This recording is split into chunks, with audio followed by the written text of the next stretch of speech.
Indonesia, pendidikan multikultural juga berkembang di berbagai negara. Di tiap-tiap negara memiliki karakteristiknya masing-masing sesuai dengan sejarah, unsur-unsur kebudayaan yang dimiliki, dan visi dalam memandang tentang multikultural. Kemudian, tiap negara juga memiliki kekhasan dalam memahami fenomena multikultural. Oleh karena itu, marilah sama-sama kita simak penjelasannya. Yang pertama ada pendidikan multikultural di Amerika Serikat. Pendidikan di Amerika Serikat pada mulanya hanya dibatasi pada imigran berkulit putih. Sejak didirikan sekolah rendah pertama pada tahun 1633 oleh imigran Belanda dan berdirinya Universitas Harvard di Cambridge, Boston pada tahun 1636. Barulah pada tahun 1934 dikeluarkan Undang-Undang Indian Reservation Reorganization Act di daerah reservasi suku Indian. Tujuan pendidikan ini adalah proses Amerikanisasi. Pendidikan multikultural lahir di Amerika karena tuntutan atas persamaan hak ketika Amerika didominasi oleh non-native American yang terdiri dari white American dan minoritas black American serta native American yaitu Indian. Ketika equity dan equality menjadi pedoman hidup. Di Amerika Serikat sendiri, ada beberapa kelompok etnis. Yang pertama ada White Anglo-Saxon Protestant atau WESP. Kemudian yang kedua ada penduduk asli Amerikan atau Native American. Selanjutnya yang ketiga ada orang Amerika keturunan Afrika atau African American. Yang keempat ada orang Amerika keturunan Asia atau Asian American. Yang kelima ada orang Amerika yang berkebudayaan Spanyol atau Hispanic American. Dan yang terakhir ada White Ethnic American.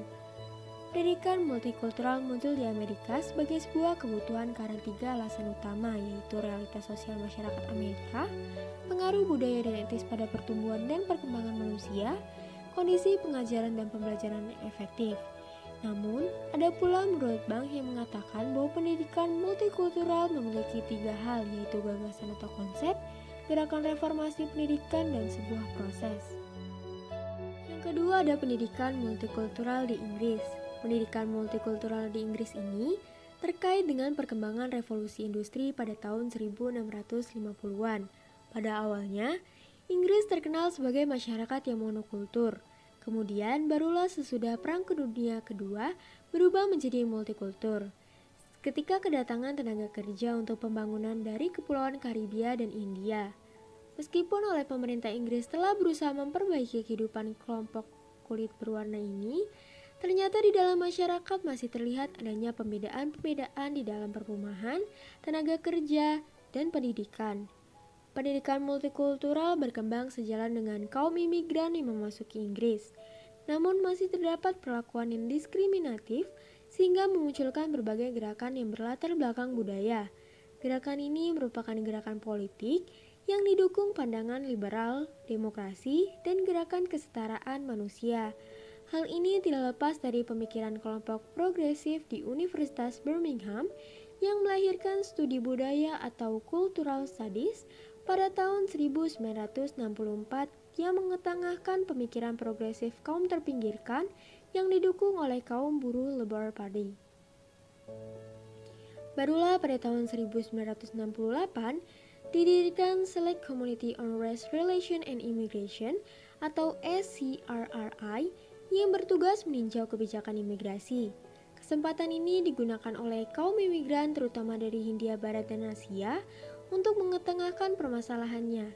Pada tahun 1973, laporan SCRRI berkontribusi terhadap pendidikan kelompok imigran yaitu pertama, bahasa Inggris sebagai bahasa kedua, kemudian penggantian istilah imigran dengan masyarakat multirasial atau multiracial society, menuntut pendidikan yang lebih baik, meminta untuk memenuhi tuntutan National Union of Teachers atau NUT akan adanya pendidikan yang dibutuhkan oleh masyarakat multirasial, merumuskan bahwa pengertian integrasi, asimilasi, pluralisme dapat digunakan untuk menggambarkan hal yang sama. Perubahan seperti Revolusi Amerika dan Prancis juga mendorong gagasan mengenai kesamaan dan kebebasan di negara Inggris. Yang ketiga ada pendidikan multikultural di Kanada. Pendidikan multikultural di Kanada berbeda dengan negara tetangganya Amerika Serikat. karena perbedaan sejarah dan komposisi penduduknya. Etnis terbesar berasal dari Prancis dan Inggris. Selanjutnya dari etnis lain ada dari Jerman, Cina, Italia, penduduk asli Indian, Asia Selatan, Ukraina, serta etnis lainnya. Berbeda dengan Amerika Serikat yang menerapkan politik asimilasi, pemerintahan liberal Kanada menerapkan politik multikulturalisme pada tahun 1971 yang memberlakukan status yang sama untuk bahasa Prancis dan Inggris sebagai bahasa resmi. Sejarah pertumbuhan penduduk Kanada dapat didefinisikan atas 4 kelompok. Yang pertama ada etnis asli atas sebagai pemburu dan petani. Yang kedua etnis Prancis sebagai penjajah dan pedagang yang menghasilkan pencampuran etnis Prancis dengan penduduk asli India melahirkan penduduk Metis. Yang ketiga ada etnis Prancis yang terlibat perang kemerdekaan Amerika pada tahun 1776 dan yang terakhir ada imigran dari Eropa. Barulah pada tahun 1972 didirikan Direktorat Multikultural di dalam lingkungan Departemen Luar Negeri untuk memajukan cita-cita multikultural, integrasi sosial, dan hubungan positif antar ras. Upaya tersebut melahirkan Canadian Multiculturalism Act pada tahun 1988 yang isinya antara lain yang pertama alokasi dana untuk memajukan hubungan harmonisasi antar ras, memperluas saling pengertian kebudayaan yang berbeda, kesempatan yang sama untuk berpartisipasi dan pengembangan kebijakan multikultural di semua kantor pemerintah federal. Yang keempat ada pendidikan multikultural di Australia. Australia tidak dapat menahan masuknya orang Asia sehingga Australia tidak dapat menutup ekonominya bagi bangsa-bangsa Asia dan Pasifik. Karena imigran dari benua itu masuk dengan jumlah dan waktu yang sangat cepat. Akibatnya, Australia mengubah kebijakannya dari White Australia Police menjadi Multicultural Police. Pada mulanya, imigran pertama yang memasuki Australia adalah para narapidana serta pembangkang politik yang berasal dari Irlandia. Kemudian berdatangan orang Jerman yang terusir dari negerinya karena masalah agama. Menyusul orang India dan Cina sebagai pekerja kasar. Ketika ditemukannya emas di New South Wales dan Victoria, mulailah berdatangan para pekerja dari berbagai negara. Paham multikulturalisme di Australia berkaitan erat dengan perkembangan politik terutama partai buruh.